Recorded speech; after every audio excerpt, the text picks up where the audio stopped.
There are moments in life when everything you thought was solid just crumbles beneath your feet. One minute you are planning your future with the person you love, excited about building a life together. The next, you are standing in your own bedroom doorway, watching that future die right in front of you. I am Arturo, and 3 years ago I was weeks away from marrying the woman I thought was my soulmate. My younger brother Dylan and I had always been close. He was the baby of the family, the one everyone protected and forgave. I trusted both of them completely. I never imagined the two people I loved most in this world would be the ones to destroy me. Before we dive into what happened that night, I want to know where you are watching from. Drop your city or country in the comments below. If this story resonates with you, hit that like button and subscribe to the channel.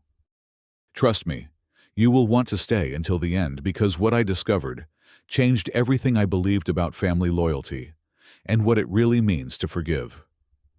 Let me take you back to that evening when my entire world shattered. I was 30 years old, working as an architect at a mid-sized firm in Portland, Oregon. Life felt good. Really good. I had just wrapped up a major project designing a community center for a neighborhood on the east side of town. Seeing those blueprints come to life, watching the construction team break ground, it filled me with pride. My career was exactly where I wanted it to be. Then there was Grace. We met 3 years earlier at an art gallery opening through mutual friends. She was standing in front of a massive abstract painting, tilting her head like she was trying to decode some hidden message. When I walked up and made a joke about modern art, she laughed, and that laugh just lit up the whole room. Grace taught second grade at an elementary school downtown. She had this gentle way about her, patient and thoughtful. Kids adored her. I adored her. We got engaged after 2 years of dating. I proposed on a beach in Cannon Beach during sunset, the kind of moment you see in movies. She said yes before I even finished asking. We started planning the wedding immediately. Grace wanted something rustic and intimate, so we booked this beautiful barn venue about 40 minutes outside the city. We chose October for the ceremony, when the leaves would be golden and the air crisp. She spent hours creating Pinterest boards, picking out mason jar centerpieces and string lights. I just wanted to see her happy. Most evenings, Grace would cook dinner while I worked late. I would come home to the smell of garlic and herbs, her humming along to some playlist in the kitchen. We talked about having 2 kids someday, maybe a dog. Simple dreams, but they felt perfect. My brother Dylan was 27, 3 years younger than me. He worked in marketing, though his job situation had never been stable. He bounced between agencies, always chasing the next opportunity that never quite panned out.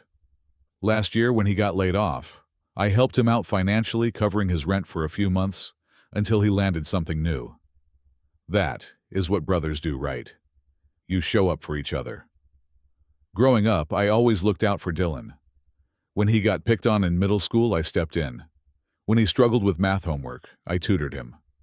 Our parents, Robert and Linda, lived about 10 miles away in the suburbs. Every Sunday, we would gather at their place for dinner. Mom would make pot roast, and Dad would complain about his golf game. It was routine, comfortable, the kind of family closeness I always appreciated. But about 2 months before the wedding, things started feeling off. Grace became distant. She would check her phone, constantly angling the screen away whenever I walked by. One evening, she mentioned grabbing coffee with a friend from work, but later that week I drove past a bar across town and saw her car parked outside. When I asked her about it, she got defensive, said she changed plans last minute and forgot to text me. Dylan started showing up at our apartment more often, usually when I was at work. He claimed he was helping Grace with wedding preparations, picking out decorations or organizing seating charts. It seemed thoughtful at first. Grace would mention how sweet Dylan was being, how much time he spent making sure everything was perfect. I felt grateful. Then one night, I saw a text notification pop up on Grace's phone while she was in the shower. It was from Dylan. The message read, "Miss you already." My stomach twisted. When Grace came out, I asked her about it. She did not even hesitate. She said Dylan was going through a rough time after breaking up with his girlfriend and was feeling lonely. The text was just brotherly affection, nothing more. I believed her. I wanted to believe her. My best friend Marcus noticed something was wrong before I did. We grabbed beers one Thursday after work, and he looked at me across the table and said, "Man, something feels off. You sure everything is okay?" I brushed him off, defended both Grace and Dylan. I told Marcus he was reading too much into things, that wedding stress was making everyone act weird. He nodded, but did not look convinced. Then came that Thursday night. I had a client meeting scheduled for 6 in the evening, but the client called an hour beforehand and canceled. Some emergency on their end. Instead of staying late at the office, I decided to head home early. It was around 7 when I pulled into the parking lot of our apartment building. The sky had already darkened, streetlights flickering on one by one. Dylan's car was parked right out front. I remember seeing it and thinking he must be helping Grace choose flowers. They had talked about finalizing the bouquet arrangements that morning. I grabbed my messenger bag from the passenger seat and headed upstairs to our third-floor unit. The front door was unlocked. I pushed it open and stepped inside. The living room was quiet, but I could see light spilling out from under the bedroom door. I assumed they were looking at wedding samples or something. I walked down the hallway, my footsteps muffled by the carpet. Then I heard a noise, a sound that made my blood run cold.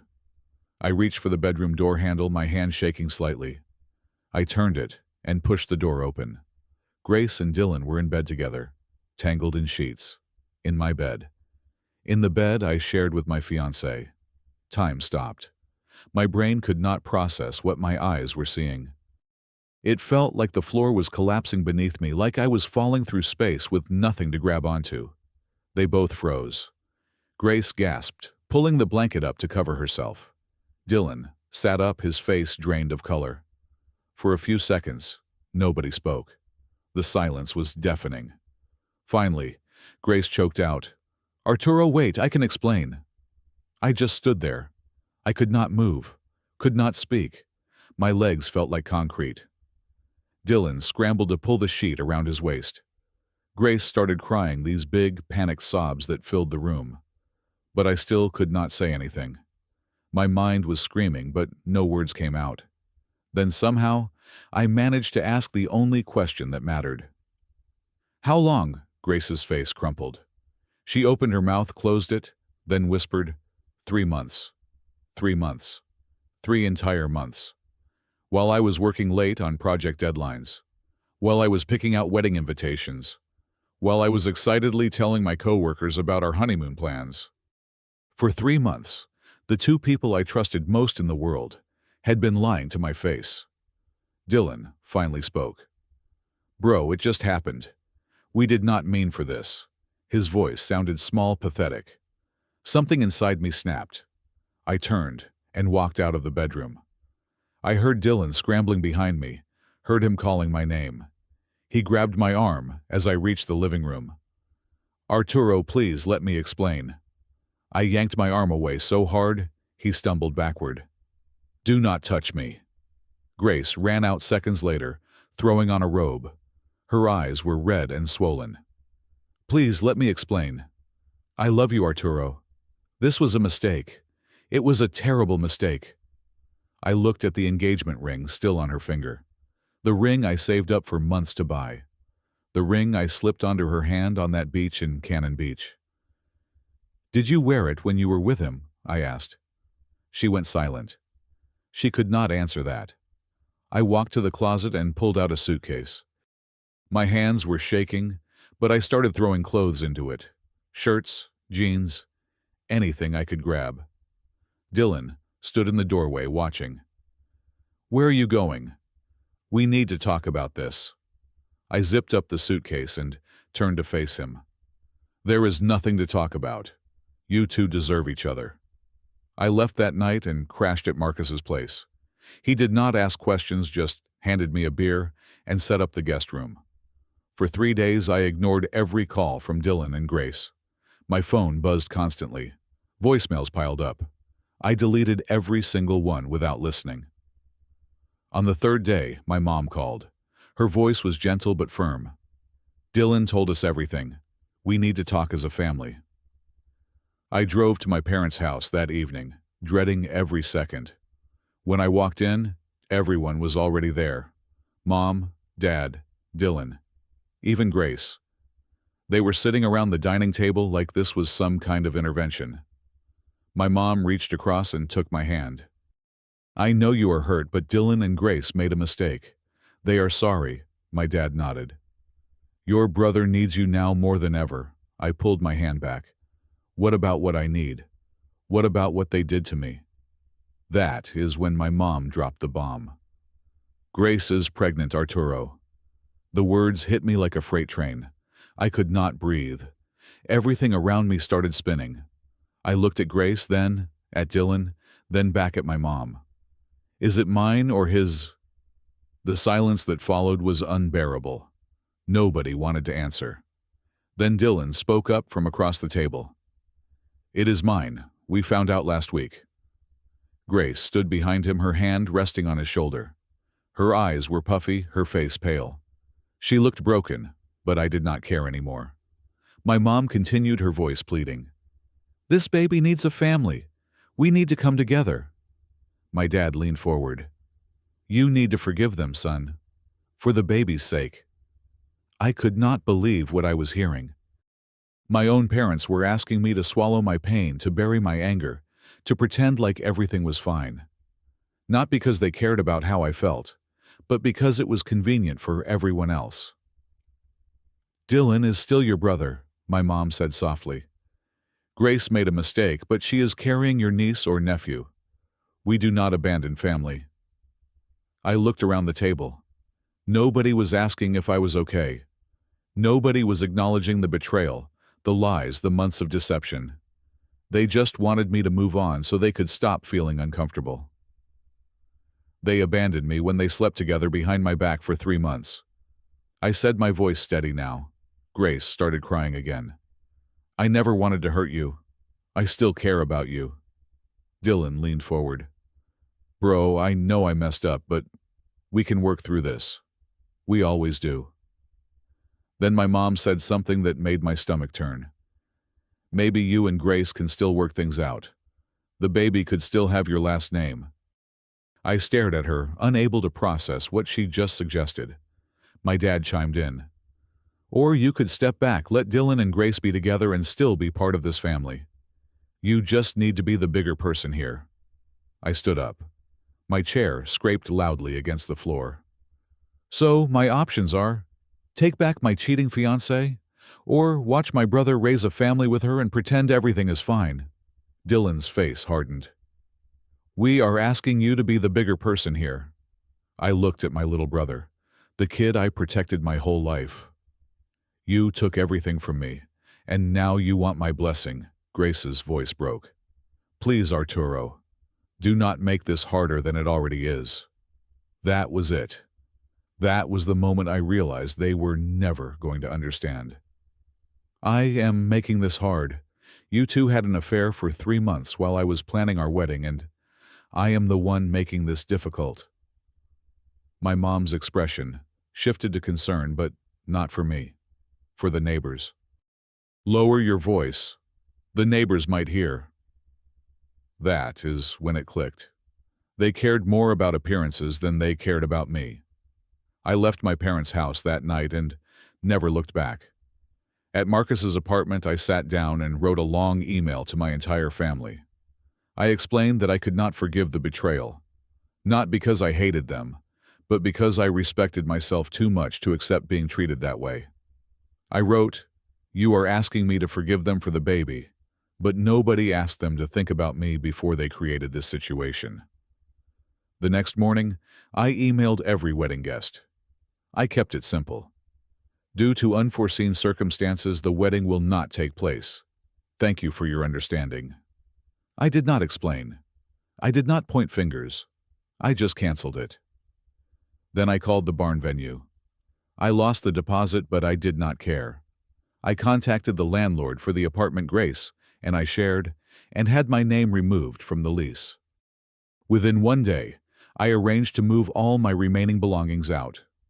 Marcus helped me pack everything into a storage unit. The hardest part was cutting off contact. I blocked Dylan's number, then Grace's, then my parents'. In the first week, my mom showed up at my office. She found me in the parking lot as I was leaving for the day. "You are throwing away your family over one mistake," she said, tears streaming down her face. I stopped and turned to her. "It was not one mistake. It was 3 months of lies. Every day they chose to deceive me, and you choosing them over me was your mistake." "I am not choosing anyone," she insisted. "I am trying to keep this family together. A family that asked me to swallow my pain for their convenience is not a family I want to be part of." She cried harder, and part of me wanted to comfort her. But I could not. I walked to my car and drove away. Dylan sent me a long email a week later. He apologized repeatedly and asked if we could meet for coffee. I deleted it without responding. Grace created a new phone number and texted me. "I know I do not deserve your forgiveness, but I hope one day you will understand." I blocked that number too. Marcus asked me one night over takeout, "You sure about this, man? That is your whole family." I looked at him. They stopped being my family when they cared more about their comfort than my dignity. 2 months later, I got a job offer from a firm in Seattle. It was a senior architect position with better pay and more responsibility. I had applied months ago, back when Grace and I were still together, but I never thought I would actually take it if offered. Now it felt like a lifeline. I accepted immediately. Within 3 weeks, I moved to Seattle. I found a small, one-bedroom apartment with a view of Puget Sound. The city felt like a fresh start, a place where nobody knew my story. At work, I threw myself into projects. I stayed late, refined designs, collaborated with engineers. It kept my mind busy. I started going to the gym every morning before work, lifting weights, running on the treadmill, pushing my body until it ached. It helped. I joined a local running club and met new people. One guy, Joel, invited me to go hiking one weekend. We climbed up to Rattlesnake Ledge and stood at the top looking out over the valley below. For the first time in months, I felt something close to peace. I also discovered photography.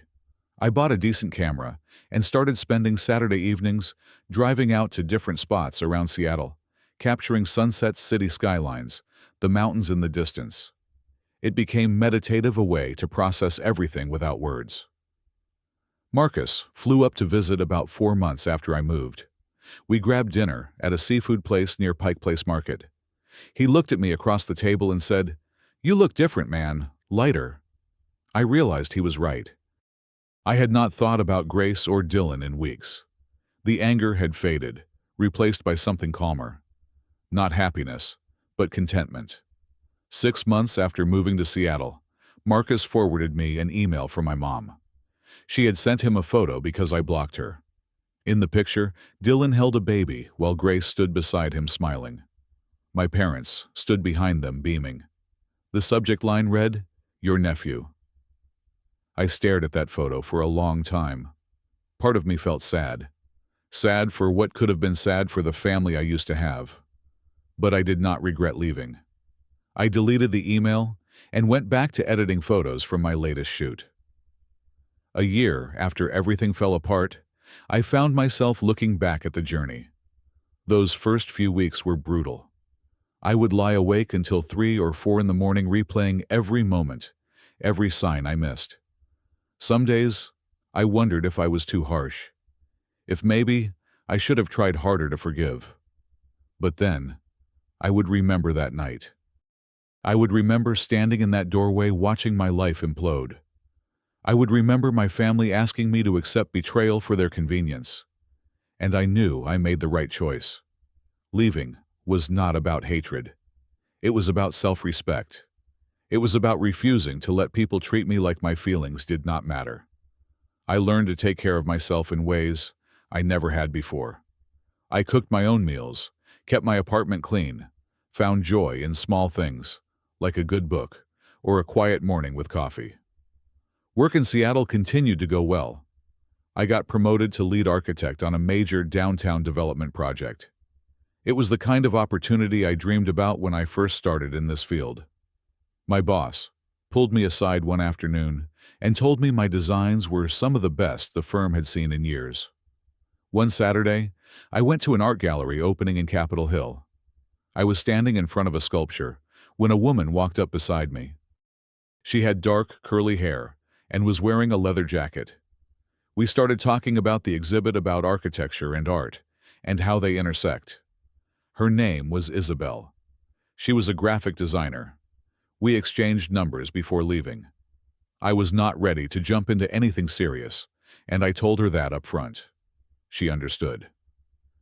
We started meeting for coffee, then dinner, then longer conversations that stretched late into the evening. It felt different from before. Easier.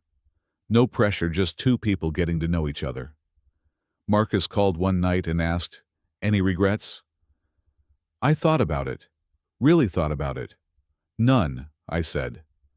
Walking away was the hardest thing I have ever done, but also the most necessary. I thought a lot about what family really means. For so long, I believed family was about blood, about sticking together no matter what. But I learned that real family is about respect, loyalty, and mutual care.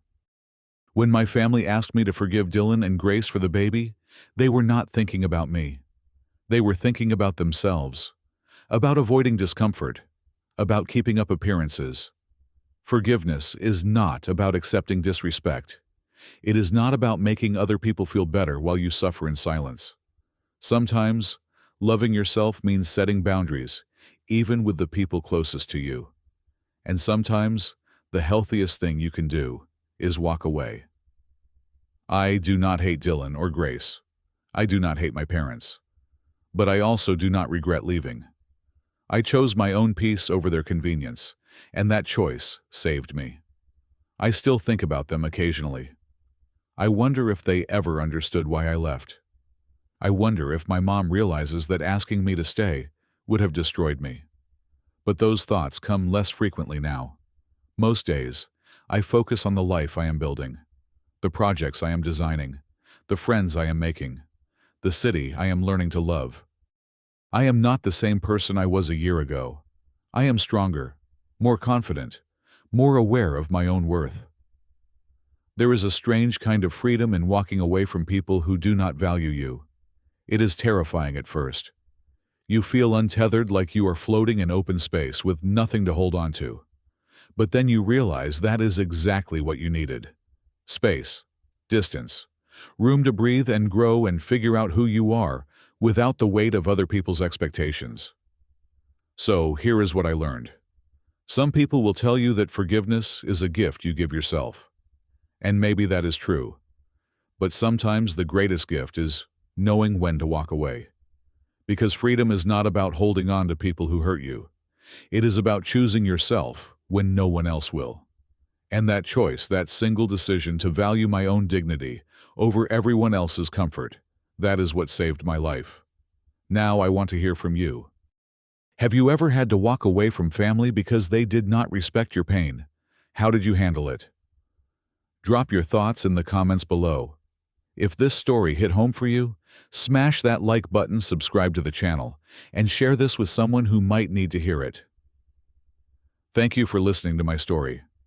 I hope it reminds you that you deserve respect even from the people who are supposed to love you most.